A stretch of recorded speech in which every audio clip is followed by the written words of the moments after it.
මම මාළු මිරිස් ටිකක් පුරවලා ඩීප් ෆ්‍රයි කරන්න කියලා. මම මොනවත් එක්ක පුරවන්නේ අප්පච්චි. ඒකට මේ සමන් පුතේ මේකත් අපි ගෙදර හදපුවා. ගෙදර හදපුවා. ඔව්. ඉතින් මම ඔයාලට පෙන්නන්නම් මේ.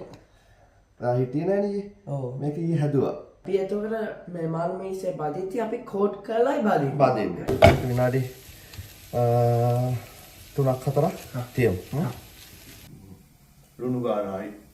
ලුණු ඕනේ. එහෙම නැත්නම් ඔයාලට ඇට ටික අයින් කරලා ෆිල් කරන්න ලේසි වෙන්න ඒ ඇට ටික අපි මේ ෆිලින් එකට හදද්දි දාන්න පුළුවන්. අවු මිරිස් වෙනුවට. හොඳට කෝට් වෙන ගානට හලව කරගන්න ඕනේ.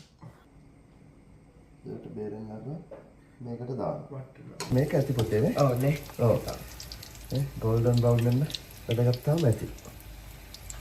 මං හිතුවා ටර්ටල් සෝස් එක. ටර්ටල් ටාටා සෝස් එක. ටර්ටල් කියන්නේ ජපනීස් වලින් නේ. ඔව් ටාටා සෝස් එක. අපි ටක් ගාලා හදාගමුද? හදාගන්න.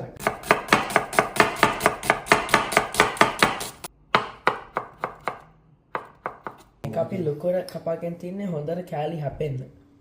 ෂා. බලන්න මේ ක්‍රස්ට් එක එළියේ තියෙන හොඳට. ඒක වෙනම ලේයර්ස් කියන්නේ. තලි ෆිලිං එක ඊට මේ මාළු මිරිස්සේ තියෙන රසමේ ක්‍රස්ට් එක හොඳට තියෙනවා. ක්‍රිස්පි එකට. එහෙනම් කාලා බලන්න. කාලා බලන්න හොඳ. ඩිප් කරගෙන. ටර්ටල් සෝස් ටිකක් අරගෙන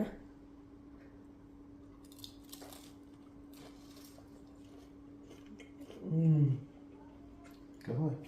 මාරයි. ටර්ටල් සෝස් එකේ මාර ක්‍රීමි ගතියක් එනවා. කන්න ඉතින් කන්න.